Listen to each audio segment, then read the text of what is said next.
Hello students, Jai Gurudev. Today we will understand laws of chemical combinations.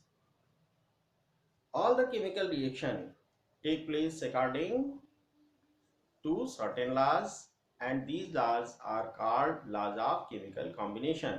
These are law of conservation of mass, law of constant proportion, law of multiple proportion, Gay-Lussac law of gaseous volume, Avogadro's law, and law of reciprocal proportion. These five laws are given in your NCERT, and this law is also given in some refreshers. So we will understand one by one these laws. First, law of conservation of mass. You have studied first two laws in your class 9, law of conservation of mass and law of constant proportion. So we will revise these laws again. Law of conservation of mass. According to this law, mass or matter can neither be created nor be destroyed during a chemical reaction. This law was given by Anthony Lavoisier. Mass can neither be created nor be destroyed during a chemical reaction.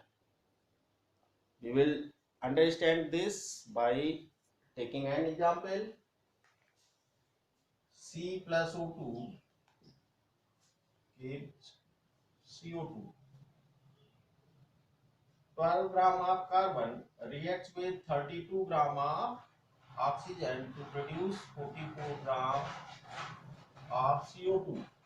Here the masses total mass of reactant is equals to 44 gram and total mass of the product is 44 gram. So we can say that mass can neither be created nor destroyed during a chemical reaction. But this law is not hold good for the nuclear reaction, in which the mass of product is slightly less than that of the mass of the reactant, and this mass is converted into energy, and it was explained by Einstein by giving an equation E equals to mc square. Then this law is again modified and stated as the sum of total mass and energy remains constant during a reaction. Okay, now we will take second law of constant proportion. It is also known as law of definite proportion. This law was stated by J.L. Proust. According to this law, in a given compound, the elements are always present in fixed proportion by their masses. For example, H2O, 2 part 2 gram of hydrogen reacts with 16 gram of oxygen. So ratio is 1:8, whatever the source of water. Means hydrogen and oxygen present in always 1:8 in water. In CO2, 12 gram carbon is always present, react with 32 gram of oxygen.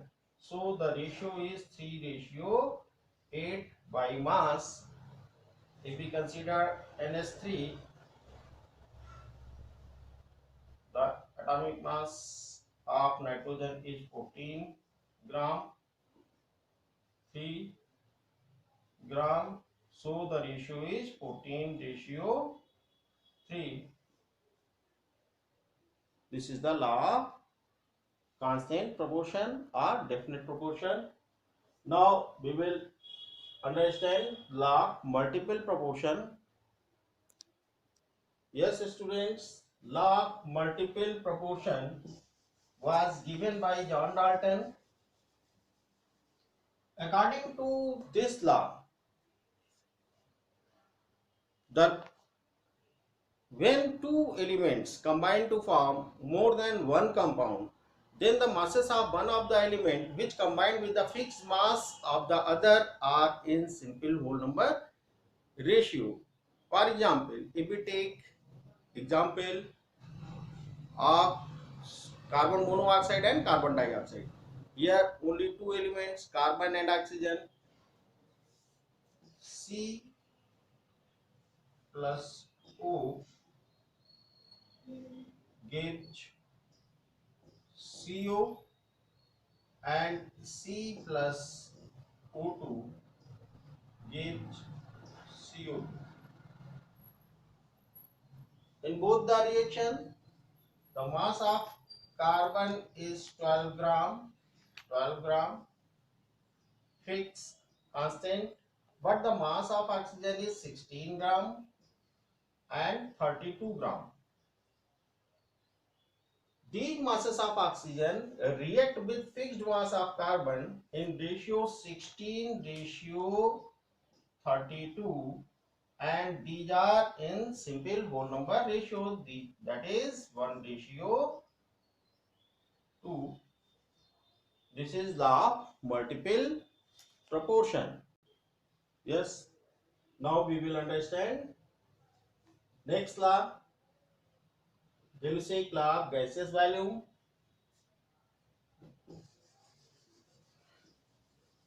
This law was given by Jelusic. According to this law, under similar condition of temperature and pressure, whenever gases react together, the volume of reacting gases as well as product, if gas, bear a simple whole number ratio.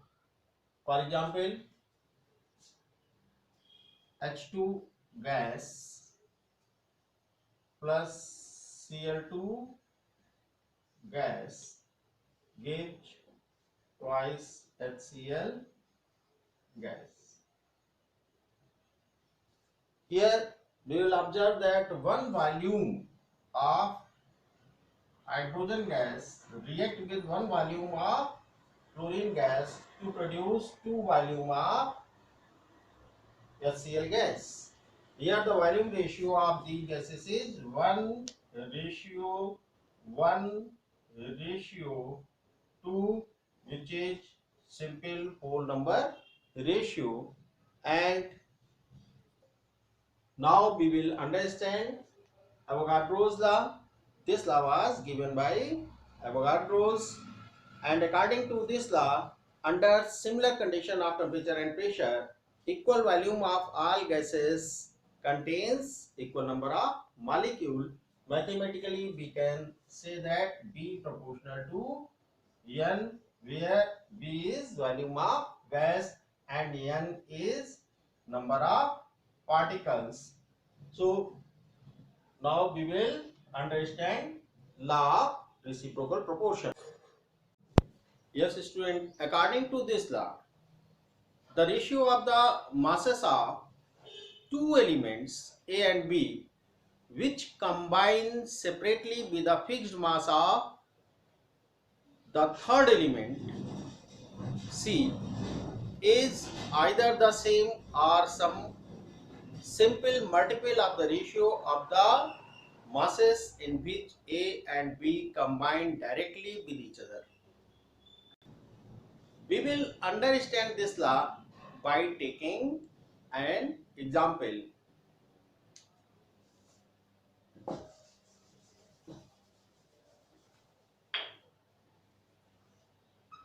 C O A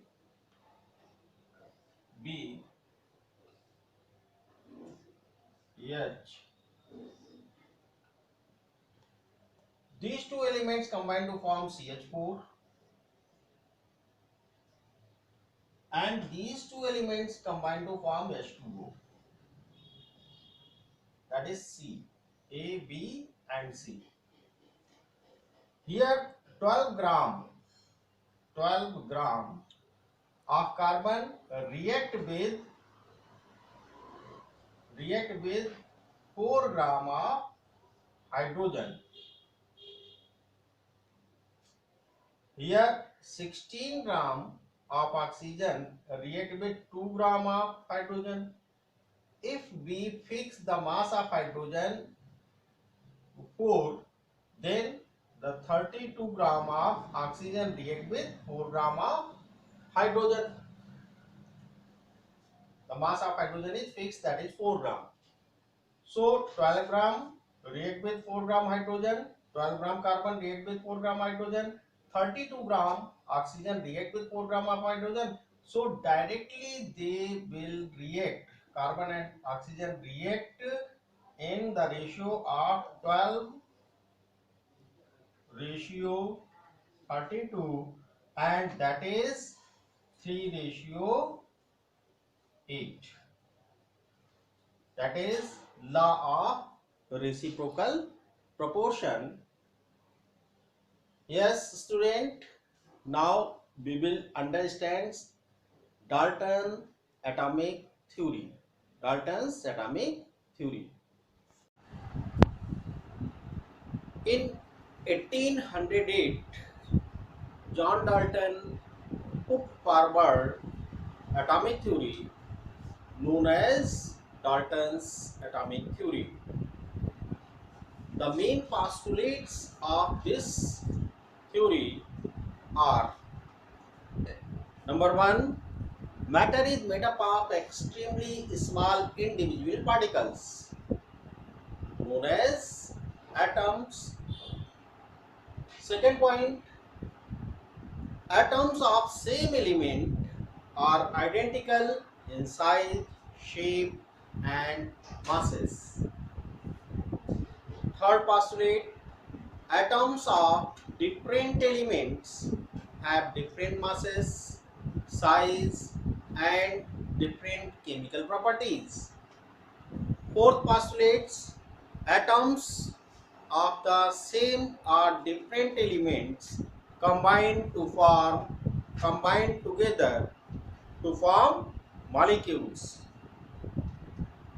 Next, atoms combine with one another to form molecules. They do so in simple whole number ratio.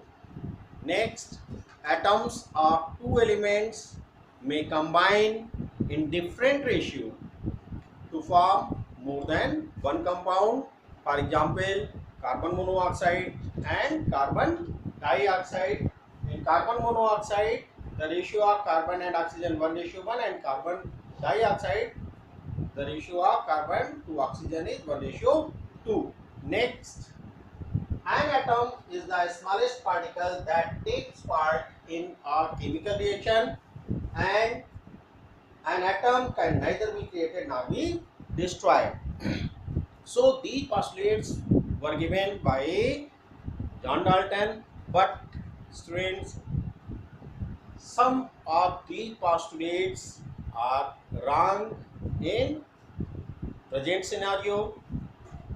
For example, we know that first postulate of Dalton, matter is made up of extremely small and indivisible particles called atoms.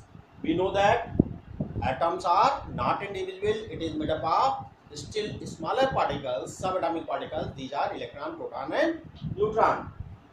Second postulate, atoms of same elements are identical in size, shape, and mass. But at the time of Dalton, no discovery of isotopes. But now we know isotopes. Isotopes are the atoms of same elements having same atomic number but different mass number. For example, protium, deuterium, tritium, 3 isotopes are hydrogen, and carbon C12, C13, C14 are the isotopes of carbon, which have different masses. Next postulate, atoms of different elements have different masses given by Dalton, but isobars are the atoms of different elements having same mass number but different atomic number. For example, 18 Ar40 and 20 Ca40. both have same masses. So these postulates are rectified, corrected, and a new modern atomic theory was given, which I have given you in PDF. Learn these atomic theory, modern atomic theory, and Dalton's atomic theory. We will discuss next topics in next video. Thank you. Jai Gurudev.